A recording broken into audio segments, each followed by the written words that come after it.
Thank you and good morning, everyone. Nice to be here. Thanks for inviting me to come and speak. I'm going to spend just a few minutes introducing GSVLabs and then telling you about some of the initiatives that we believe are participating in the development of a global innovation and entrepreneurship community. GSVLabs is about 5 years old. We're located in San Mateo and in Boston, Massachusetts. Over this period of time, we have about 600 startups that have come through our ecosystem. They've raised $600 million. We currently have about 250 startups that are located in our innovation centers between Boston and Silicon Valley. And we also work with corporate clients like Fidelity, and 3M, and MassMutual, and Healthtainer to support their innovation activities as well. If you'd like to know more about GSVLabs, happy to chat later or check out our website, gsvlabs.com. What I want to talk about is what we've been doing for entrepreneurship here in the Valley and in the US, and how that mission is now being extended significantly to go global. So if you think about what we do for the startups that are in our innovation system, well, principally we do 5 things. We provide them with acceleration services. We provide them with learning materials so that a founder can learn and acquire whatever skills they need to be able to grow their companies.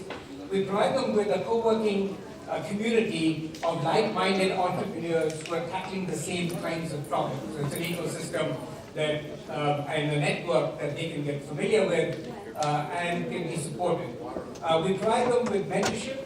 We have about over 100 mentors that work with our companies and provide them support all the way from fundraising to product development and marketing, customer acquisition, full range of services. And then we connect them with about 50 service providers who provide over $500,000 worth of discounts to them. So it's like, for a startup, it's like getting a $500K investment without any dilution. We've been very successful in doing that, as I said, in Silicon Valley and in Boston. But increasingly, we've been concerned about the fact that entrepreneurship itself is a global phenomenon, and how do we support that and go beyond the limits of the physical centers in which, through which we've been doing all of our work. So what are we seeing globally? We're seeing, firstly, that venture investments now, for the first time, are taking place. 55% of all venture investments last year were actually outside the US, not inside the US. So we've seen that flip now of the growth of venture investing outside Silicon Valley and the US. The second thing, of course, we've seen the development of digital communities. So we know now that a lot of the work that we do, such as community building and networking, we do digitally now. And particularly our startups, our young startups and founders connect more easily through the digital communities than they do in physical environments. And the third thing is, of course, the rise of entrepreneurship around the world. In the US itself, we can see it continue to rise at about 650,000 new startups in the US alone last year, about 6 million around the world. So entrepreneurship getting more and more significant and getting more and more global.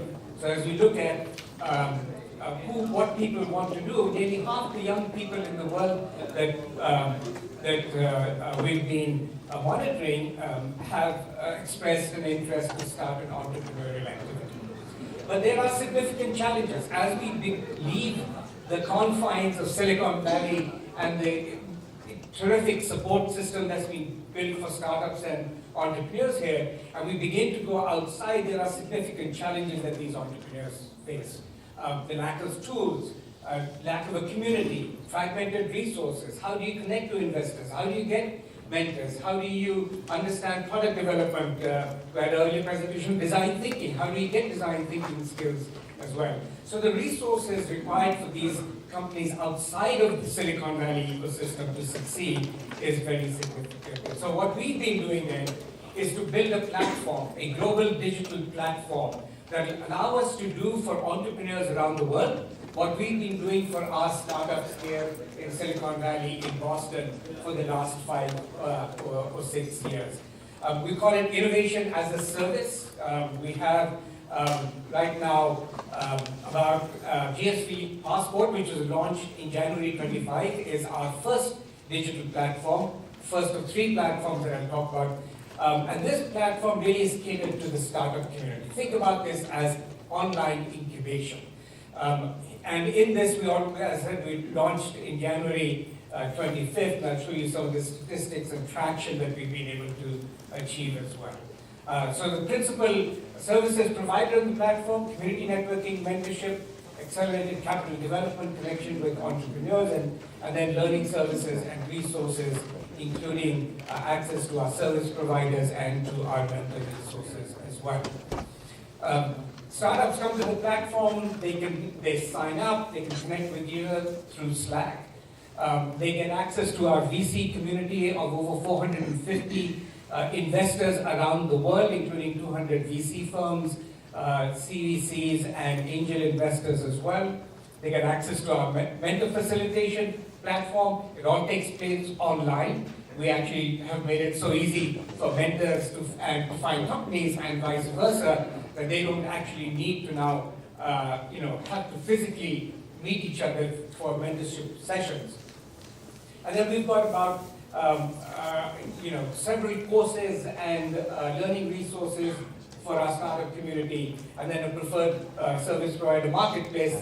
This is the program that gives startups about $500,000 worth of credits and discounts for the services that they need to provide.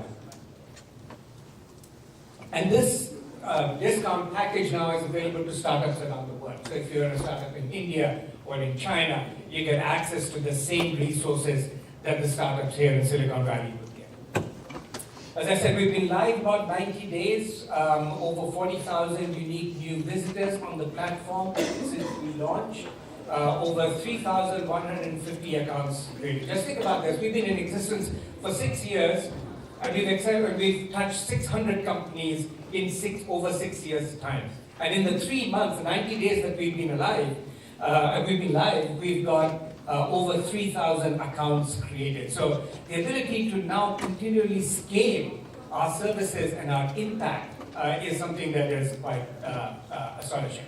Hundreds of founders, and I said it's a global community. We have people from over 20 countries now, founders and startups, including India, Turkey, Canada, Brazil, and Mexico. And we're beginning to hear back from these entrepreneurs about their experience with the platform and what do they take away from it. Cyrus has been in our innovation center in Silicon Valley, but now uses the Passport platform as well to augment everything that he gets in our innovation center. And then Ashley is in Washington, D.C., where she runs a startup, an edtech startup, and she's being able to now get the same resources that Cyrus was able to get in our innovation center simply by being on the Passport platform.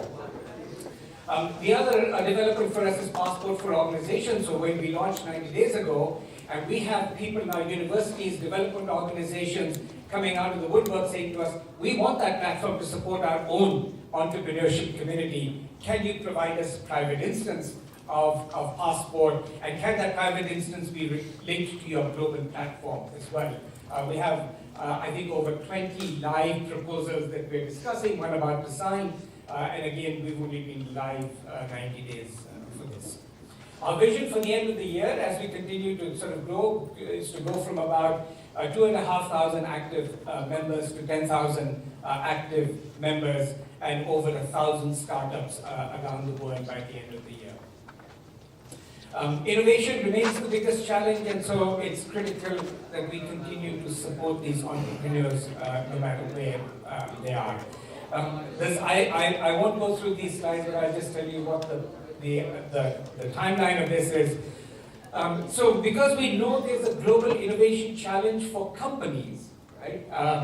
Jeff Bezos likes to say that he's only afraid of 2 men in a garage in terms of competition for Amazon. Because there is this significant challenge, from 1967, 5 companies, and 2017, the top 5 companies are all new innovation companies. Because of that, we support our enterprise customers online as well through a new platform that we call GSV Immerse. And then finally, I won't go through all the slides, you can come and take a look at it. And then finally, at the end of the year, we will have the third online platform, GSV Accelerator, that will serve basically as a virtual accelerator for companies who can't come to our accelerator programs in San Mateo and in Boston. Our vision is to create an online community of millions of entrepreneurs around the world, emerging from the innovation capitals of the world, accessing all the resources they need to succeed, connected to investors, mentors, and service providers, and sharing best practices, resources all around the world. So we hope to build the first global innovation platform. Thank you.